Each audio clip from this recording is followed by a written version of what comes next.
Merci beaucoup, je crois que c'était extrêmement riche. D'abord, c'est un mot de clôture alors que les échanges ne sont pas terminés, hein, puisque cet après-midi, il y a les ateliers, donc moi je clôture juste la matinée.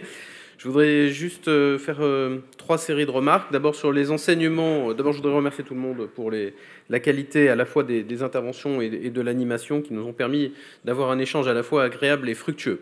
Remercier les participants et l'accueil de la PRIF et faire trois séries de remarques. La première, c'est sur les enseignements, un petit peu dans le désordre de ce qu'on a pu échanger ce matin. On a parlé de la spécificité de la Solideo en tant qu'établissement public, on a parlé de l'organisation de l'État. J'avais dit que je voulais revenir sur des choses un peu plus précises qui ont été développées dans la matinée et qui le seront encore cet après-midi, notamment sur la supervision. Je crois que la supervision, ça a été une modalité qui a été inventée par la Solideo 2024 et qui se traduit par plusieurs caractéristiques. Cela a été dit, d'abord le rôle de payeur de la Solideo, qui est un élément important pour le financement des projets et pour la rapidité de la prise de décision, pour éviter les prises d'otages opportunistes ou les décalages de trésorerie. Ensuite, je crois que dans la supervision, il y a aussi ce tissu, ce réseau de conventions qui a uni la Solideo avec ses maîtres d'ouvrage. Et là, je crois qu'il y a aussi une des clés du succès. L'expérience de Paris 2024 nous démontre aussi que la qualité des documents contractuels est fondamentale dans la performance financière in fine. Et je crois que l'expérience de la Solideo le confirme. C'est sans doute lourd, ça fait partie de cet effort initial qu'il faut faire pour se faciliter la vie après, et pour permettre de partager les objectifs et de se fixer des règles claires. À cet égard, je ne peux que partager ce qui a été dit sur le fait que c'était bien d'avoir un contrat, mais on n'avait pas de juge. Moi, j'ai été juge, je conseille à tous ceux qui peuvent d'éviter la justice, évidemment, parce que chaque fois que... chaque fois qu'il y a un juge, vous avez des délais, vous avez des risques. Bon, donc si on peut éviter le contentieux, c'est toujours quand même beaucoup mieux. Et ça nous renvoie à une remarque que je ferai tout à l'heure. Donc le financement, les conventions, la possibilité de substitution. Alors vous l'avez dit, la possibilité pour la Solideo de se substituer à des maîtres d'ouvrage avait une vocation dissuasive. Vous avez même utilisé des métaphores nucléaires. Mais vous savez que la dissuasion, ça marche si c'est crédible.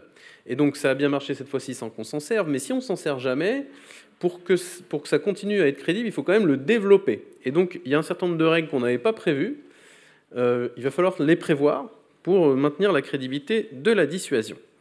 Je note aussi que parmi les enseignements, il y a la gestion des marges finales, le fait de prévoir des marges finales, ça c'est important, et la possibilité aussi, alors les bons plans B, les plans B, c'est pas ceux qu'on désactive, c'est ceux qu'on active. Moi, je me souviens en effet de l'affaire de l'enfouissement de la ligne haute tension. En fait, le plan B, il était activé par défaut. Et la question, c'est de savoir quand est-ce qu'on le désactive.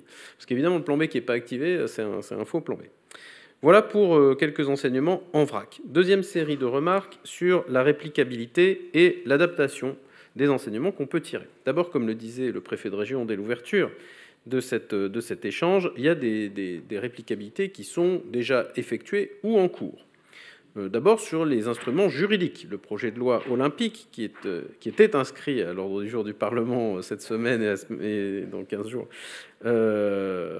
reprend pour l'essentiel les simplifications procédurales, qui avaient été mises en œuvre pour Paris 2024. Il les adapte dans une certaine mesure au contexte montagnard. Ensuite, il y a une réplicabilité qui est déjà acquise, c'est celle du modèle. Moi, je suis frappé que dès la naissance du projet d'Alpes 2030, le consensus s'est fait immédiatement autour de la nécessité d'un outil de type Solideo. Et donc, c'est une belle preuve de succès de voir que l'ensemble des acteurs ont demandé une Solideo. Et ça, je crois que c'est important. Donc ça, c'est en cours. On a vu aussi, notamment dans la troisième table ronde, un certain nombre d'enseignements qui peuvent être tirés dans d'autres types d'établissements publics, en termes de gouvernance, en termes de recours au comité d'audit, en termes d'éthique. Je crois que les dispositifs qui ont été mis en place par la Solideo 2024, n'en déplaise aux esprits sceptiques, ont été tout à fait significatifs et mériteraient d'inspirer certains dispositifs. Et puis de même, les clauses sociales, c'est aussi quelque chose qui est très largement réplicable et il faut y veiller. Je voudrais insister sur en revanche, sur le fait qu'il y a des choses qui sont spécifiques et qui ne peuvent donc être répliquées que si on les adapte. Et notamment si on regarde le projet Alpes 2030, il y a plusieurs points sur lesquels il faut faire attention à la spécificité, et notamment celle qui est évidente, c'est la spécificité territoriale. Il y a été fait allusion à plusieurs reprises. Mais donc, les Alpes 2030, donc c'est dans les montagnes. Hein. Donc, dans les montagnes, ça veut dire qu'il faut saisir la spécificité des collectivités montagnardes, des bassins de vie montagnards, du travail en montagne, et aussi de la façon de travailler. C'est aussi le fait que dans la Solidéo 24, on avait des sites sur la France entière, mais 80% étaient en Île-de-France, c'est-à-dire inclus dans un même ensemble administratif. Or là, les 4 sites, ils sont distincts les uns des autres, et très honnêtement, ce qui se passe en Haute-Savoie, les gens des Hautes-Alpes ou des Alpes-Maritimes, ils s'en fichent un peu, quoi. Et on les comprend. Donc là, il faut bien saisir qu'il y a cet aspect de diversité humaine, géographique et administrative à prendre en compte. Ça a été dit à plusieurs reprises aussi, l'éloignement, COJO, DIJOB, Solidéo, doit être d'emblée, il faut qu'on pense la manière dont on va créer la proximité qui a été une clé dans ce contexte d'éloignement. Alors, il n'y a pas la colocalisation à laquelle il a été fait allusion. La DIJOB sert de bureau de passage et pour le COJO et pour la Solidéo. Mais il faut qu'on se crée des habitudes réelles et virtuelles qui nous permettent de recréer cette proximité.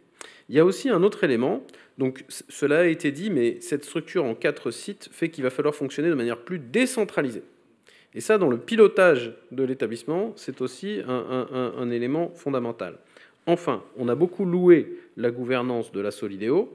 J'ai parlé des règles de vote, mais les règles de vote proportionnelles aux apports financiers, ça ne produit pas du tout le même résultat pour 24 que pour 2030, parce que la répartition des financements n'est pas du tout la même, et donc les équilibres ne sont pas les mêmes. Et donc, il va falloir aussi en tenir compte. Voilà pour les adaptations. Pour terminer, 3 petits points d'attention. D'abord, on a beaucoup parlé des délais. Les délais, Nicolas Ferrand m'a dit dès le début, les délais, ça se gagne au début. Bon, pas de bol pour 2030, parce que je veux dire, on a déjà du retard à l'allumage, donc il faut en effet tenir compte de cette réalité. Il y a eu un gros travail de préfiguration qui a été fait. Hein. Je tiens à saluer aussi le travail d'Arnaud Cursante, qui a beaucoup facilité la tâche du démarrage de la Solidéo. Mais on est dans cette espèce de course de vitesse entre le temps qu'on gagne grâce à l'expérience de 24 et le temps qu'on a perdu, pas de votre faute, mais par le fait que les jeux ont été attribués plus tard et que divers facteurs, on va dire, ont quelque peu ralenti la mise en place des organismes. Deuxièmement, toujours sur cette question des délais, je rebondis sur ce que disait le préfet de région sur le caractère mortel des structures administratives. En fait, elles le sont toutes, sauf qu'il y en a qui le savent, et c'est prévu, et d'autres qui ne le savent pas. Je pense qu'il vaut mieux le savoir, et il vaut mieux le prévoir. Et donc, j'ai beaucoup voulu que dans le décret qui a créé la Solidéo, il y ait aussi une date de fin, parce que j'anticipe le succès de la Solidéo 2030, et je me suis dit que tout le monde allait vouloir que ça se pérennise. Donc j'ai préféré mettre en place une date de fin, et il faut, la Cour des comptes nous y invite à prévoir aussi la suite, en s'appuyant sur le rétexte de la transmission de l'adossement Solidéo Grand Paris Aménagement. D'autant plus de succès, je parlais des spécificités montagnardes, hein, mais je vous ai dit tout à l'heure, j'étais inquiet, parfois préoccupé des capacités de maîtrise d'ouvrage de certaines collectivités franciliennes, mais en montagne, on a des communes qui ont moins de 1000 habitants, on a des territoires entiers qui n'ont pas d'aménageur local, et donc qui sont d'ailleurs d'autant plus enclins à confier la maîtrise d'ouvrage à la Solidéo. Voilà pour les délais. Ah oui, et puis surtout sur les délais, je vais vous dire une chose. Il y a un truc qui est fondamentalement différent dans les JO des autres politiques publiques, c'est qu'on ne peut pas reporter. Et ça, du coup, on ne pilote pas du tout de la même manière. Parce que dans les grands projets pour lesquels il n'y a pas une échéance insurmontable, eh bien souvent, la prise de décision n'est pas faite avec la même célérité et les ajustements peuvent se faire par les délais. Et donc, quand on pense réplication, il faut quand même avoir en tête ce point, cette différence majeure. Deuxième remarque de cette série de 3, l'adhésion au projet. L'adhésion au projet, c'est fondamental. Cela a été dit. C'est pour ça qu'on arrive à régler les problèmes même sans juge. C'est pour ça qu'on arrive à avoir des décisions rapides. C'est parce qu'il y a une adhésion au projet. Et donc là encore, quand on parle de réplication dans d'autres domaines de politique publique, il faut bien voir si les intérêts sont, et dans quelle mesure, alignés. Et dans quelle mesure c'est important pour l'ensemble des acteurs de réussir ensemble. Parce que si ce n'est pas le cas, ça ne sera pas si simple. Enfin, Vraiment, j'ai été frappé de l'importance que les uns et les autres, j'ai été frappé, mais pas surpris, de l'importance que les uns et les autres des orateurs ont accordé aux facteurs humains et managériaux. Et ça, je crois que c'est vraiment la clé de la performance pour des organismes comme le COJO, pour des organismes comme la Solideo, et de manière plus générale d'ailleurs pour les organismes publics, il ne faut jamais l'oublier. Et donc de ce point de vue-là, je pense qu'il est important de préserver les bonnes expériences qui ont été celles de 2024. Lorsque j'entends remettre en cause des dispositifs qui étaient destinés à favoriser la fidélisation, par exemple, des agents, parce qu'en période de livraison, en période où on doit délivrer, c'est le moment où vous ne pouvez plus vous permettre de remplacer les personnes qui partent et donc il faut les garder. Et bien, lorsque j'entends la contestation de ces dispositifs, je me dis attention, casse-cou. Il faut qu'on garde cela, il faut qu'on garde les capacités à mettre en place des plans sociaux, même si ce n'est pas du tout adapté à un contexte public, mais les alternatives sont moins bonnes. Et il faut qu'on garde des outils de fidélisation des agents pour pouvoir les garder en période de livraison. Voilà. Mesdames et messieurs, ce que je voulais dire à l'issue de cette matinée extrêmement riche et en prélude à une après-midi qui ne le sera pas moins. Merci. Merci beaucoup Pierre-Antoine Molina. Les derniers mots pour Yann Kresinski, directeur général exécutif de la Solideo. Merci de nous avoir fait l'amitié d'être présents aujourd'hui. La mission de la Solideo en tant qu'établissement public, elle était double. Alors, c'est de livrer les jeux, bien sûr, mais c'était aussi et surtout de livrer l'héritage. Et cet héritage, il se décompose en un héritage matériel. C'est les écoles, c'est les crèches, c'est tout ce qu'on est en train de livrer en ce moment pour le territoire. Et puis, c'est cet héritage immatériel, méthodologique. Et ça, c'était un peu notre acte qu'on a fait devant vous aujourd'hui. Voilà, donc j'espère que vous repartirez tous, comme je l'ai dit en introduction, avec quelques idées, quelques bonnes idées qu'on vous a modestement partagées. On n'est pas du tout donneur de leçons, on est vraiment dans un partage entre pairs. Et on est vraiment très honorés que vous tous, beaucoup de grands porteurs de projets, aient pris le temps d'être là aujourd'hui. Je vous partage moi ce que j'ai retenu. Alors, j'ai retenu ce que j'ai dit, prendre le temps de cadrer le projet. Voilà, on a osé prendre ce temps-là, c'est contre-intuitif. Mais moi, dans mon expérience précédente, j'avais jamais finalement autant pris de temps. Et donc, c'est vraiment très contre-intuitif de prendre autant de temps pour garder le projet. Deuxième auto-expérience, c'est on avait moins de temps et on a plus communiqué, on a plus échangé. On aurait pu penser que parce qu'on a moins de temps, il faut supprimer les réunions de coordination, il faut vite écrire. Et en fait, on constate qu'on a peut-être fait encore plus de réunions que dans un projet normal.